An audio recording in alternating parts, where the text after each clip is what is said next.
Pernah gak sih merasa lebih sensitif dari biasanya? Suka tiba-tiba marah karena hal kecil, atau males ngelakuin apa-apa, dan kayaknya tuh demot banget ngelakuin sesuatu. Padahal bisa jadi sebelumnya suka banget ngelakuin sesuatu itu.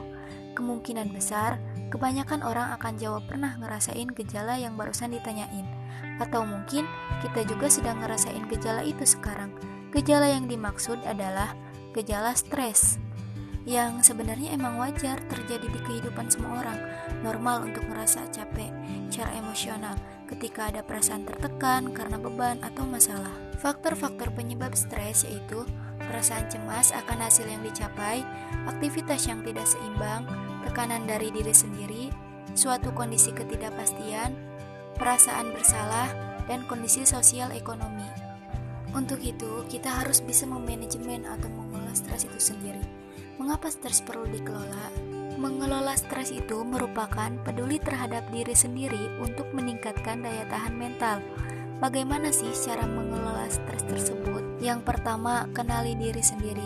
Kita harus tahu siapa diri kita. Kita harus tahu apa yang kita butuhkan saat stres.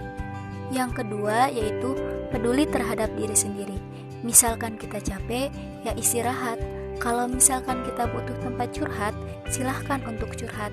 Cari teman untuk berbicara. Yang selanjutnya yaitu perhatikan keseimbangan. Jadi jasmani dan rohani kita itu harus diseimbangkan. Sehat fisik dan mental harus diseimbangkan. Yang keempat, proaktif. Aktiflah melakukan kegiatan-kegiatan yang positif agar tumpukan beban ini tidak menjadi beban pikiran. Dan yang kelima yaitu bersinergi. Kalau misalkan kita sudah lelah, benar-benar capek, stres, kita bisa bercerita. Ajak orang lain untuk berbicara agar beban kita bisa di-sharing ke orang lain. Adapun kegiatan atau rencana konkret yang bisa dilakukan supaya bisa keluar dari stres dengan membiasakan gaya hidup sehat yang positif. Selalu ingat bahwa faktor yang menyebabkan kita stres bukan hanya psikologis, tapi juga fisik. Jangan lupa makan makanan yang bergizi, coba olahraga yang rutin, tidur juga yang cukup, usahakan jangan sampai lupa untuk menjaga diri. Membesar-besarkan masalah termasuk faktor penyebab stres. Karena itu kita perlu memandang masalah secara objektif demi kebaikan diri. Jika kita memiliki ketakutan dan rasa tidak tenang terhadap stres, kemungkinan besar kita akan sering dihampiri stres. Persepsi setiap orang pada stres itu berbeda-beda.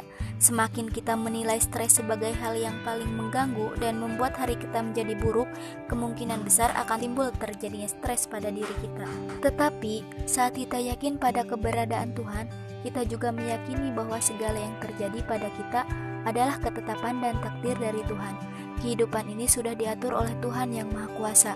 Kita hanya mengusahakan yang terbaik dan serahkan hasilnya pada Tuhan. Orang yang mudah stres kemungkinan tidak atau kurang percaya tentang adanya kekuatan Tuhan yang mengatur kehidupan. Dia hanya yakin kalau semua yang didapatkan murni berasal dari kerja kerasnya sendiri, bukan dari Tuhan. Oleh sebab itu, saat usahanya gagal, galau, tidak mencapai apa yang dia impikan, stres akan mudah menyerangnya secara bertubi-tubi.